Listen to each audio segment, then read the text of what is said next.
Okay, in this video, I'm going to show you how to make the flexible person. This is probably going to be a long video, so just bear with me, take your time. I'm probably going to be looking over to the side a little, maybe even mess up a couple times because there's a lot of steps. So let's just do the best we can. So you'll start out by opening Tinkercad, click on the Create New Design, open a new work plane.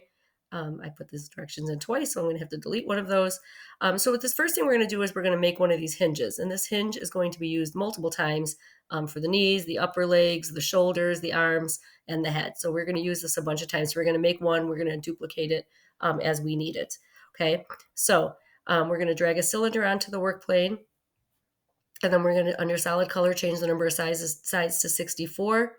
And then we're going to drag a box onto the work plate. I'm going to just show you this. And I have instructions over here on the right too. So I'm going to kind of be doing both things at once. So first I'm going to drag a cylinder onto the work plane. Okay, over here on this pop-up that comes down under solid for a number of sides, change it to 64.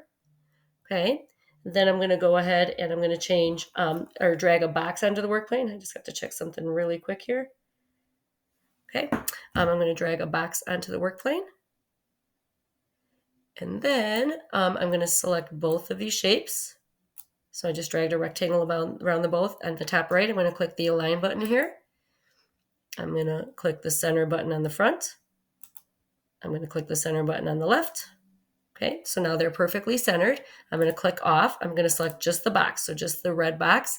And then I'm going to use my right arrow key to move the box over so that it intersects exactly halfway with the cylinder. So you're just going to I'm just going to use my right arrow key, and you're going to kind of visualize where you think about halfway is. Now, we're going to make sure that it's exactly right. So I am going to just select, let me see, drag a rectangle, along the front.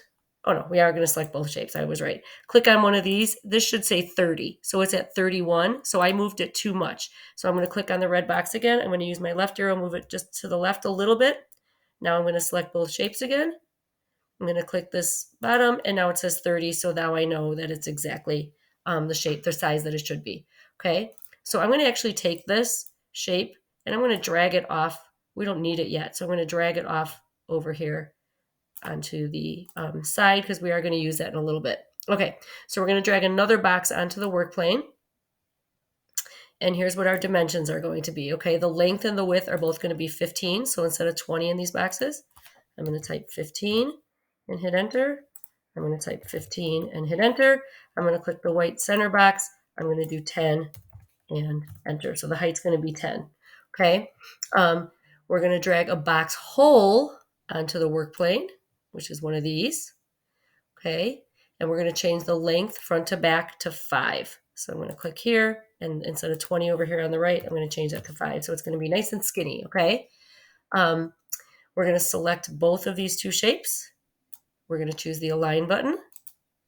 We are going to align center here on the left.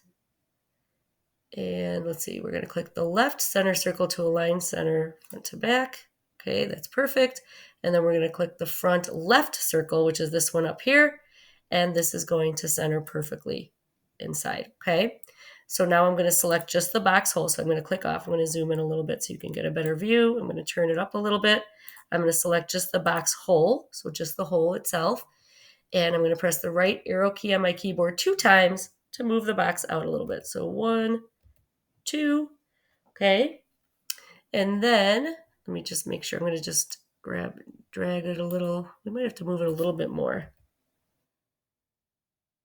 Nope, I think we just want to because we just want to have a little bit of space in there. Okay, so then I'm going to select both of these two shapes and I'm going to group them together. So I'm going to go up to the top right and choose group. And now we have that little cutout in there, okay? All right, we're going to drag a sphere onto the work plane. So I'm going to grab one of these and pull this onto the work plane. And in the top right, we're going to change the number of steps to 24. Okay, so that just smooths it out. And then we're going to change the length and the height and the width to 9. So I'm going to click on this. Instead of 20, I'm going to type a 9. Over here, I'm going to type a 9. And then in the top circle, click the top white circle here, or square, not circle. I'm going to type a 9 and hit enter. Okay, so that's the size of our sphere. And I'm just going to zoom in a little bit more so you can see that better. Okay, all right. I'm just going through my steps. The next screen next to me, we're going to select the sphere hole. Wait, oh, got to change it to a hole. So change the sphere to a hole. And then we're going to select both of these two shapes. So I'm going to drag a rectangle around both so they're both selected. We are going to click the Align button in the top right. And let's see, select both shapes. We did that already. We did that. Select the sphere, hole in the box from above. Click the Align button and choose the center button in the front, the center button on the left. Oh, we're doing 3 centers. So we're going to click this center button in the center. We're going to click this center button over here to go front to back. And then if you kind of turn your plane a little, we also want it to be centered perfectly top to bottom. So I'm going to click this one as well. Okay, so now it's perfectly centered inside of there. And I believe we're going to group it, but let me just check really quick. Yes, we're going to group both of these together. So again, I'm going to drag a rectangle around both of these shapes, and I'm going to click the group button in the top right.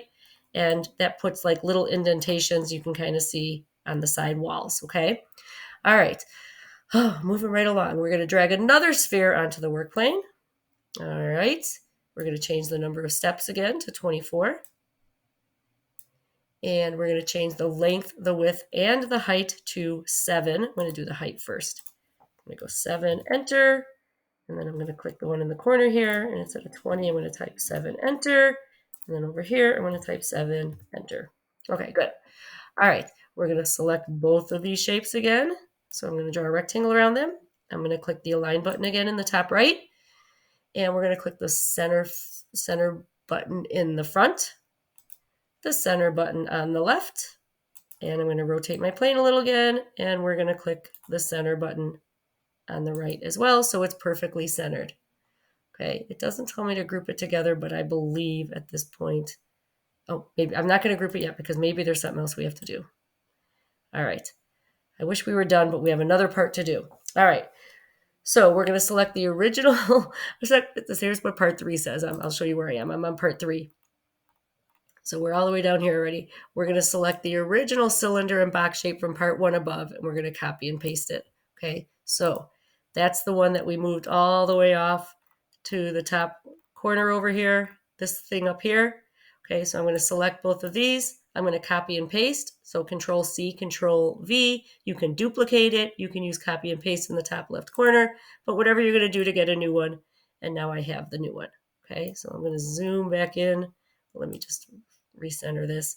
And then I'm going to zoom back in so we can get a close-up of it.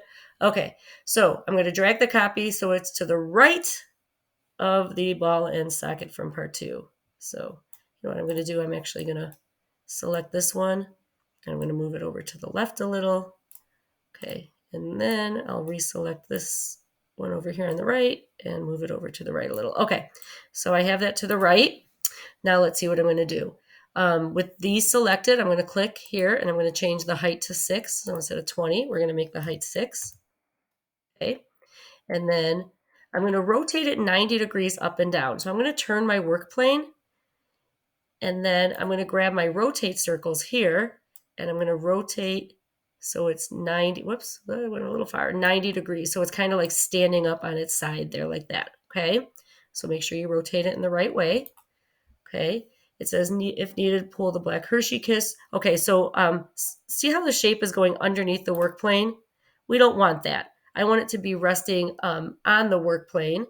So we want our elevation to be 0. So with both of these shapes selected, grab your little Hershey kiss. And you'll notice it's now in the bottom right, it says -5, -4, -3, -2, -1. We want it to be at 0, which means it's exactly resting on the work plane and it's not underneath. Okay. And now it says, while holding shift, drag the center white sizing handle so that the size is 10. So I'm going to hold shift.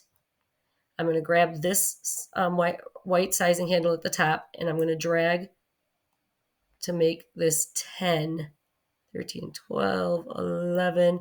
What that does is it changes the weight, the length, the width, and the height all at the same time. Okay.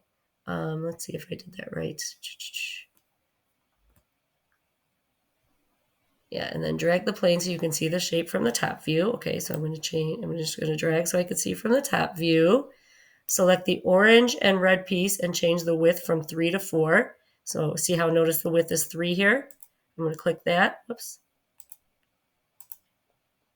It doesn't want me to, so I'm going to select both of these again. I'm going to click on this white piece Oh, this is making me a little angry here. Okay, there we go. So I'm going to change that 3 to a 4, and I'm going to hit enter. It just makes it a little bit wider, okay? And then I'm going to take this, and I'm going to drag it inside the ball and socket piece over here. So I'm going to zoom in a little bit so you can see it better. I'm going to hold my mouse down, and I'm going to drag it into here, okay? And let's see what I have to do next. All right, drag the plane so you can see from the top view, select the orange, drag the piece inside the ball and socket, select the pieces, and choose the align button. So I'm going to just select everything. I'm going to choose the align button, and then click the center button on the left, this one right here, to center everything perfectly left to right. And then hold shift key and select just the red and orange pieces. So I'm going to hold shift. I'm going to select just the orange and the red pieces only. Okay, I didn't want to draw a rectangle because I didn't want to accidentally get like the outside red piece or the little blue piece, okay? And where I was like, select, drag the pieces into the ball and socket shape, hold the shift key and select the red ones. Use the left arrow key to move the piece a bit to the left so that there is just a small opening between the box and the piece. So I'm going to use my left arrow, and I'm just going to turn my plane a little so you can see it better from the top. Let's just click on top. Okay. And then I'm going to move it so you can kind of see there's a very small opening. You see that little blue shining through? You want to have just a little bit of blue shining in there. And that's like, so it goes straight through, and it'll allow the hinge to actually move inside, okay? And then we're going to group all this together. So I'm going to draw a big rectangle around this whole piece. I'm going to group that together. And then I'm going to change the color to blue. Just we're going to change things to different colors so we can kind of differentiate as we're putting them together in different parts. Okay, we are finally done with the ball hinge. I'm wondering if I should make different videos for each different part. Why don't I end this video here? And this will be the ball hinge video. And then I will start another video that'll talk about how to make the feet, the legs, and stuff like that. So I'm going to end this video right now. Let me know if you have any questions on the ball hinge, okay?